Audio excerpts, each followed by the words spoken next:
So, before I start with my presentation, which is on essential skills of leadership post-COVID, I just wanted to to let all of you know why I actually chose this topic over anything else. When I was told, so this is one of the very important aspect, which is going to be taken, considered going forward. So I'll give you some background. When I was, or when probably when you are also in MBA college, we focus a lot on technical skills, okay, to be able to get placed in, good companies. What should we read? What should we learn? What are the technical skills right now in the market? Before, we used to actually, probably, I would not use the word avoid or ignore, but we would give less importance to the behavioral attributes. What does it take to be a leader? What does it take to be a successful manager or a successful business entrepreneur? This was less spoken about, but post COVID, when we've seen a lot of uncertainty, you know, this would be, these skills which I would be talking about today would be the most important skills, where each of us, including me, would be judged, analyzed in any interview, whether it is your campus interview or the next company you apply for. Every individual would be judged, and we are, I mean, me being an HR head, or we are judging our folks on the skills which I would be talking about in a while. So I would just share my presentation. And if you have questions, you can definitely raise your hands after, because I would be talking, but and then you can ask questions. Let me just share my presentation.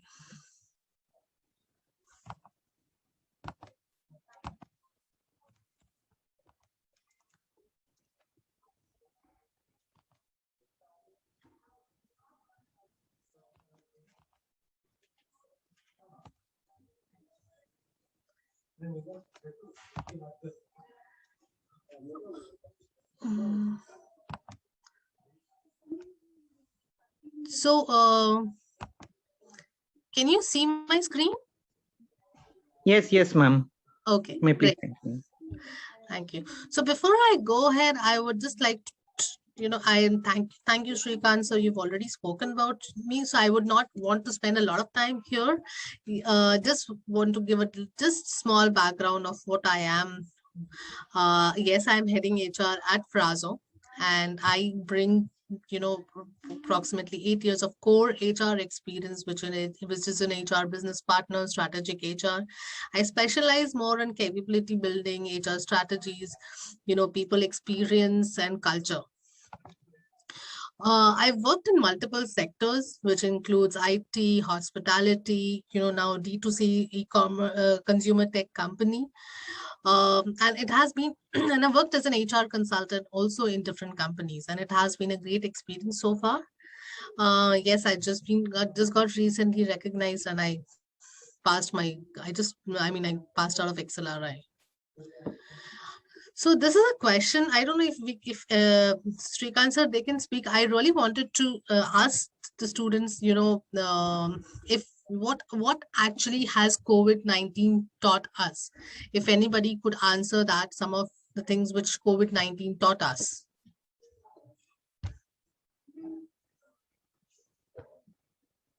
Students, you can just unmute your mic and speak, interact, please.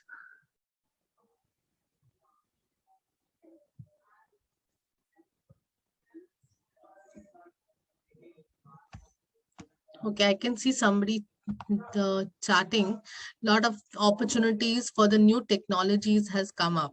That is very correct. Anybody else?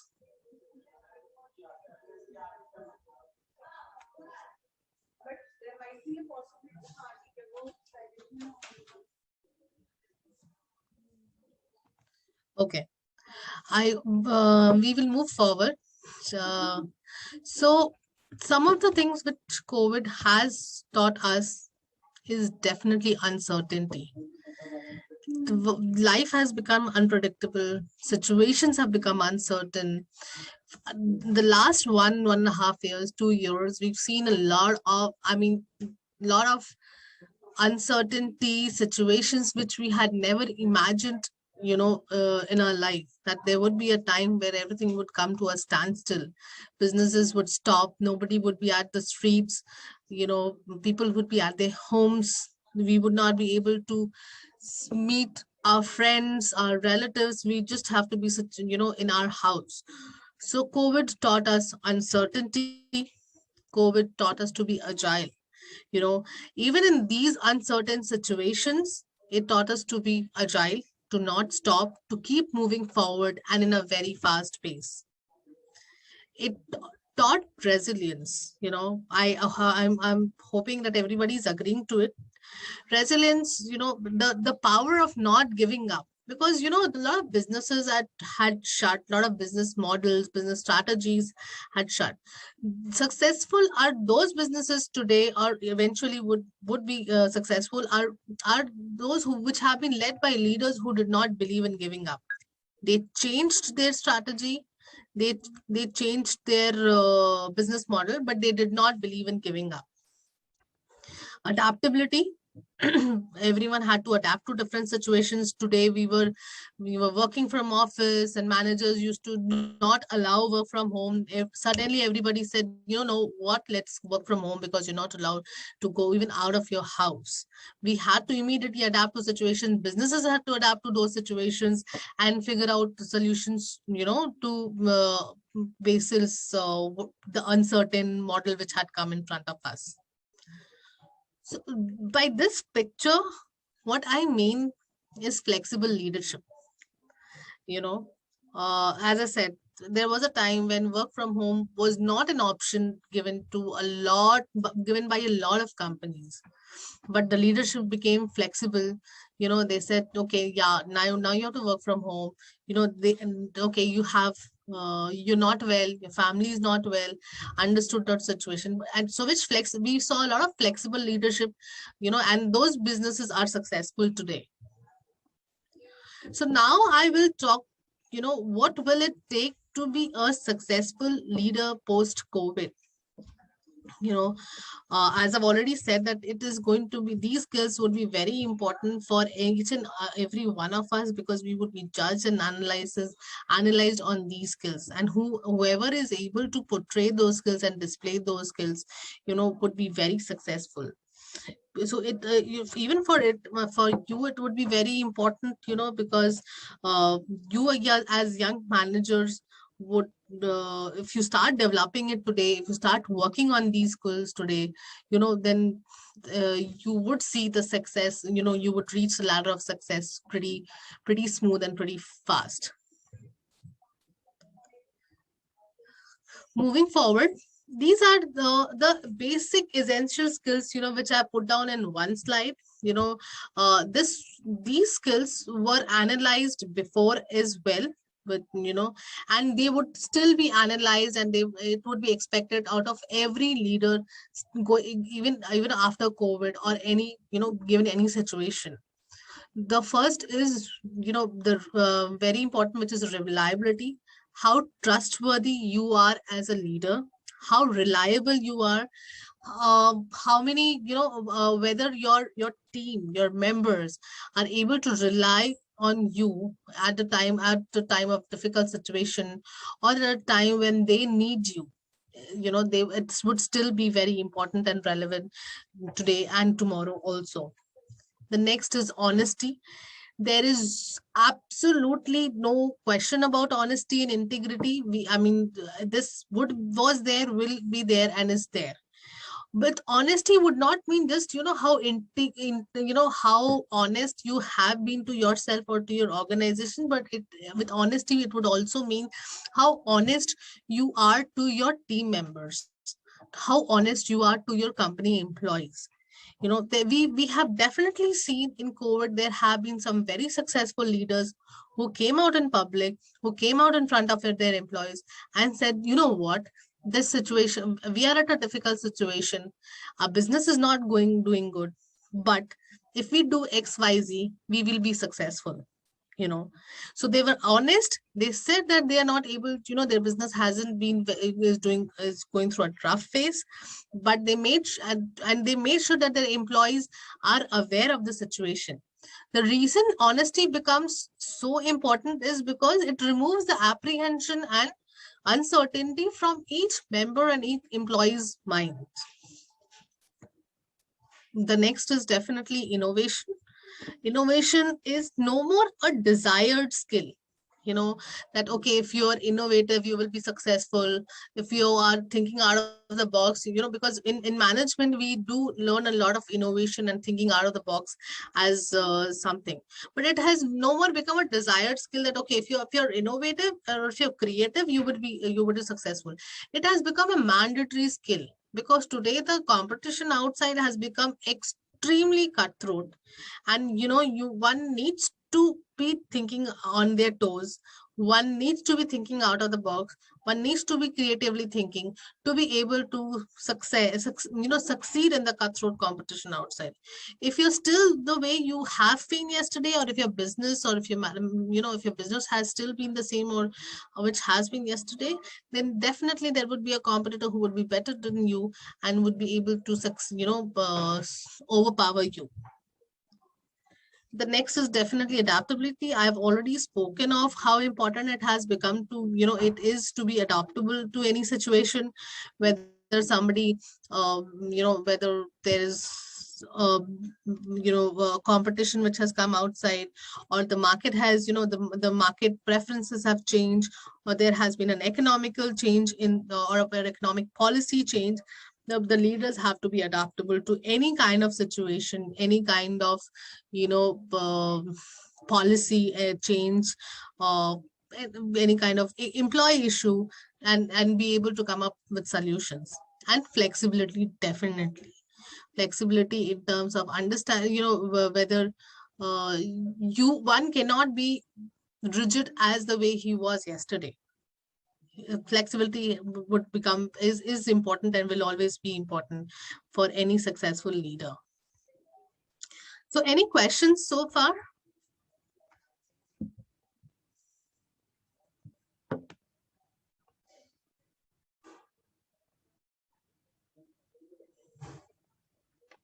Okay, so now yes, I think I just okay, no questions.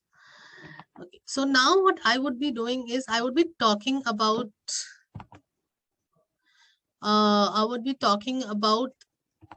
what are the other important skills which became very eminent, in post COVID era.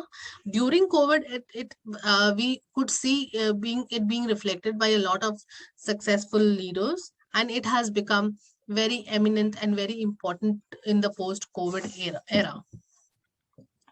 And if you have any questions, you can definitely stop me there.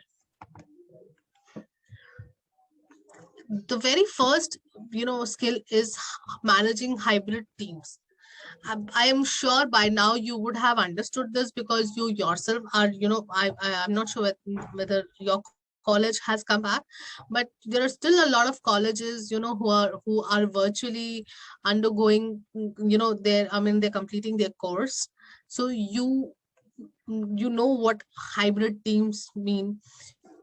But it would become, and in fact this generation, or the students who passed out of college during these last 2 years would be able to be more successful if they, because they've learned how to be virtually managing education, their classes, their exams.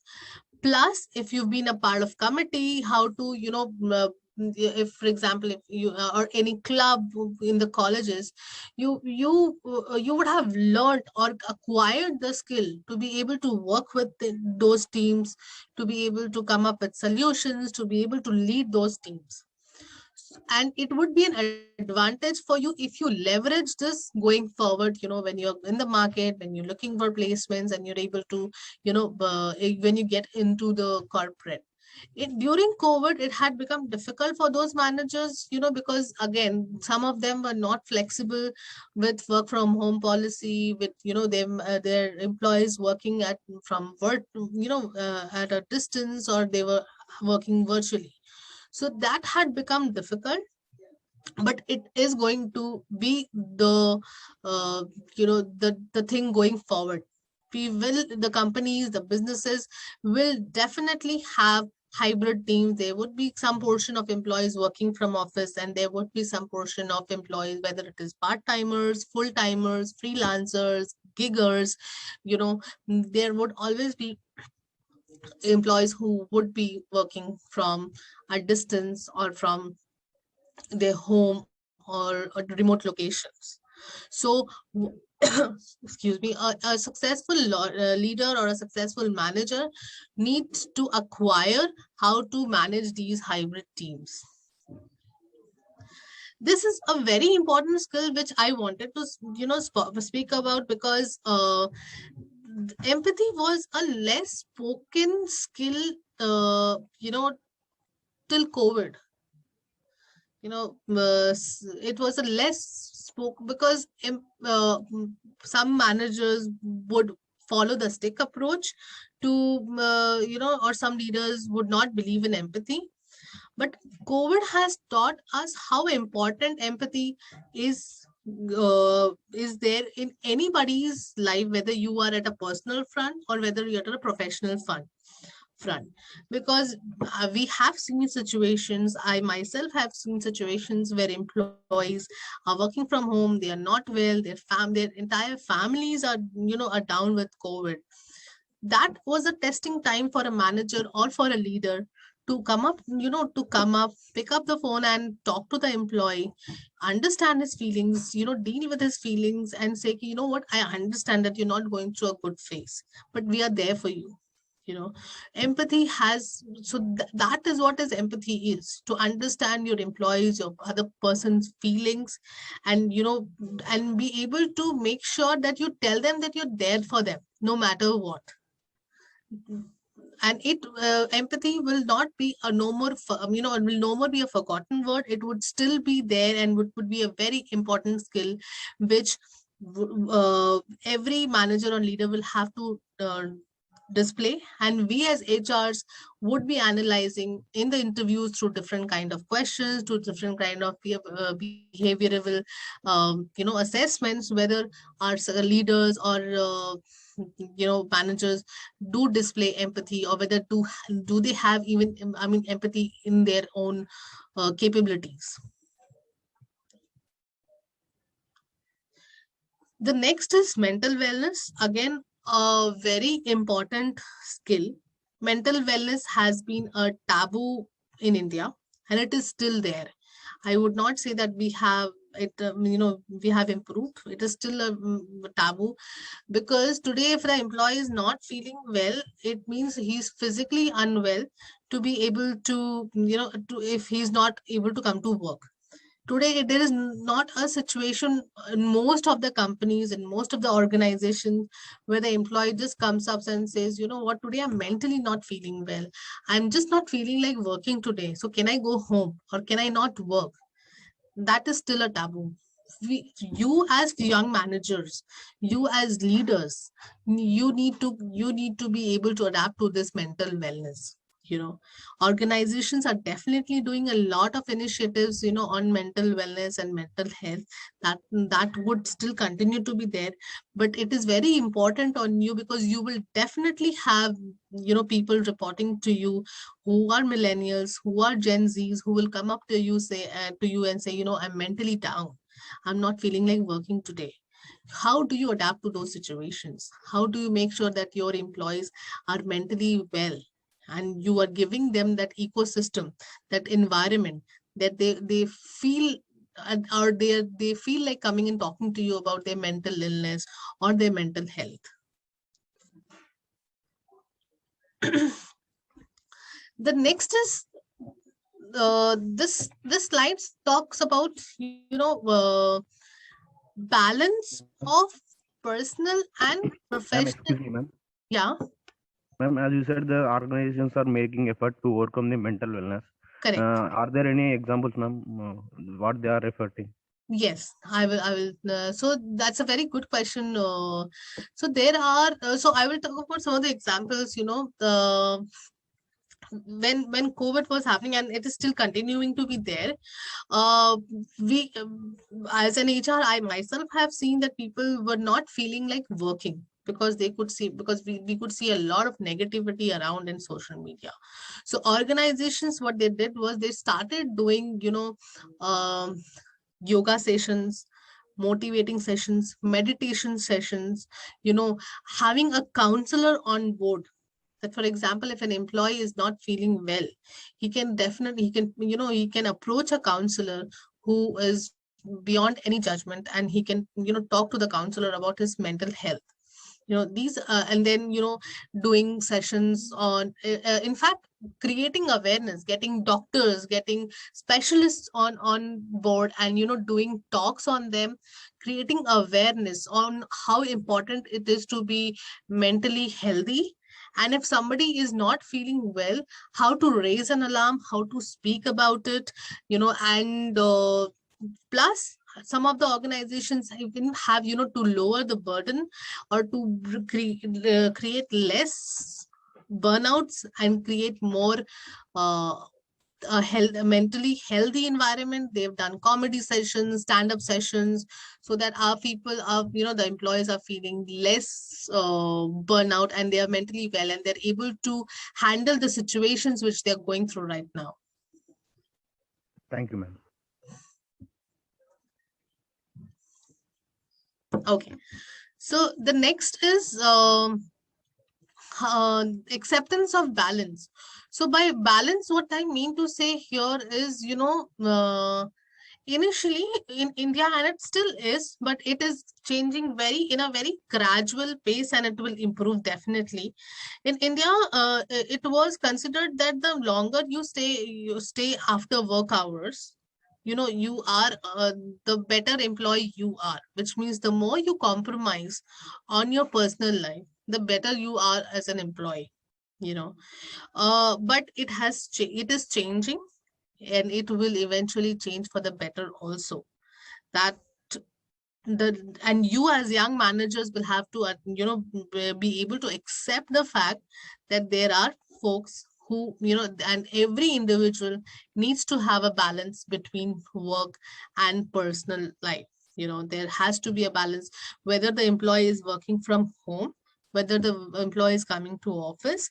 There should be rules. You should have such rules in your team, in your organization, where you're giving enough enough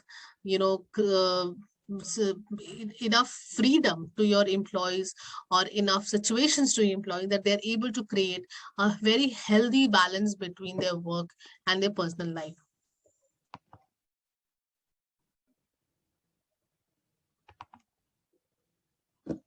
I just got a question on, is the transactional analysis used in the whole process?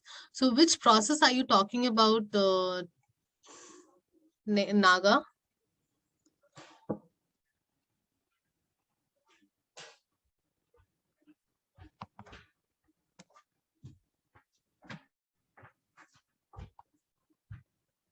Okay. Can you can you speak about it? Can you explain your question to me?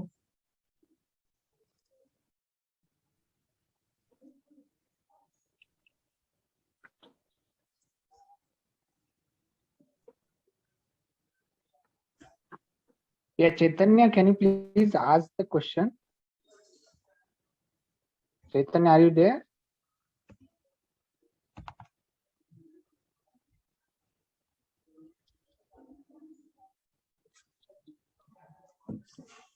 Madam, the question and answer session will take at the last, so you can continue. Sure, I will take care of that in the last. Okay. Yeah.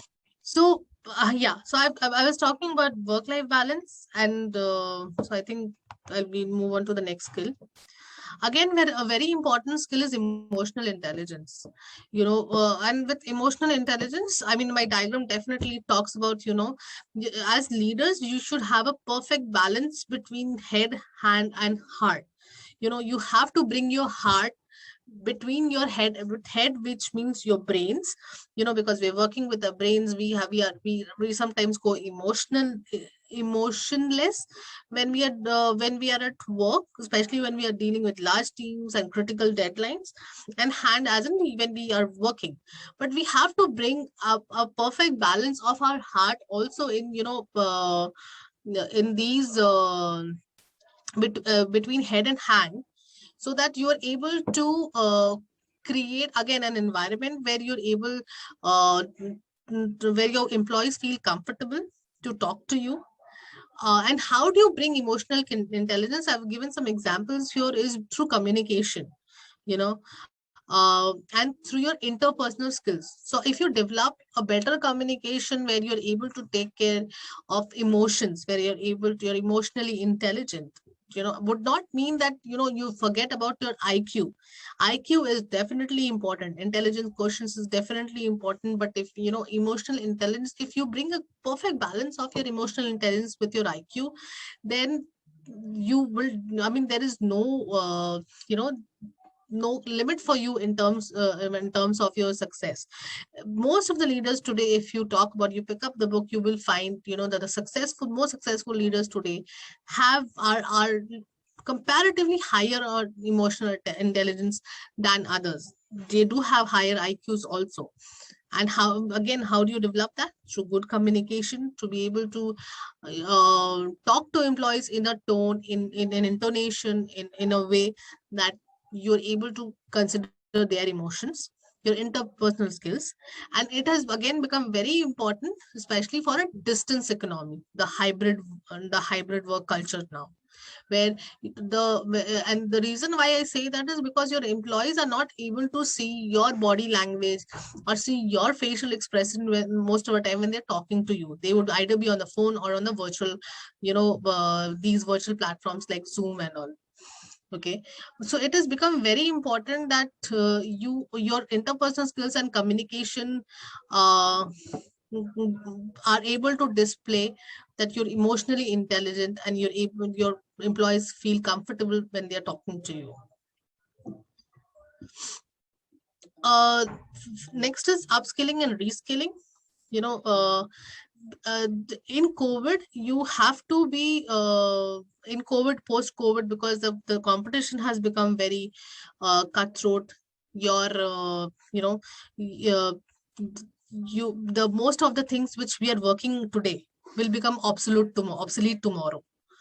And so it is very important of you as leaders and of your team that they focus on upskilling and reskilling. And it would become eventually your responsibility that your team focus, you are able to get your team into upskilling and reskilling. I've taken some data from McKinsey report here, where they say that today 14% of the workforce needs to be fully reskilled, and 40% of the workforce needs to be partially reskilled, because most of the skills which we are working on today will be obsolete tomorrow. Yes, very important. Every individual today has to be tech savvy. The it would, because I'm sure you would know by now, and you are the younger generation who is already there on on your mobiles, your iPads, your laptops. We are there on Google Meet, we are there on Zoom. The meetings are happening through Teams, all the virtual platforms, and presentations are happening through virtual platforms. Business discussions, business decisions are being made through virtual platforms. That is one. So you need to have the basic knowledge of technology plus future skills, which is data skills and visualization. Through that, everything would be dependent on data, whether it is human emotions, customer emotions, their behaviors, their buying behavior, their selling behavior, everything would be based on data. So how efficient you are with data, with numbers today, and if you're able to learn data analytics and visualization, then it would be a very big added advantage. And ML, definitely machine learning, has become a very important skill today. Most of the organizations are looking for people with machine learning, and it will be the future also. So I've taken this report from McKinsey, where it is showing the change which was from 2017 and the change which is there in 2030. You know, the earlier skills which were judged on and the billing, you know, where people would work for would be physical skills, manual skills, basic cognitive skills. However, that skills that have become more important, and if you see the graph from minus to positive, which will be very important by 2030, would be higher cognitive skills, how creative you are, how, you know, whether you're able to process complex information, whether, you know, through, again, data analytics has become important, whether you're able to know how social and emotionally intelligent you are, you know, whether you're able to, you have the ability to manage, and finally technology. Do you have the basic digital skills and advanced IT skill? If you have advanced IT skills and programming, that is going to be the future. That is going to be a very added bonus for you. So I have done with talking about most of the skills. I have put which were most relevant for you as young managers who would eventually become successful leaders. There would definitely be other skills which, you know, which you will know. For example, you know, risk-taking ability, risk-taking appetite, then active listening, whether you're an active listener. So those are the skills which are definitely going to be important, but I've taken the most important skills and put it in this slide so that if you work on them, you would be seeing different results, because we as HRs on the other side are now judging people through different kinds of assessments on these skills.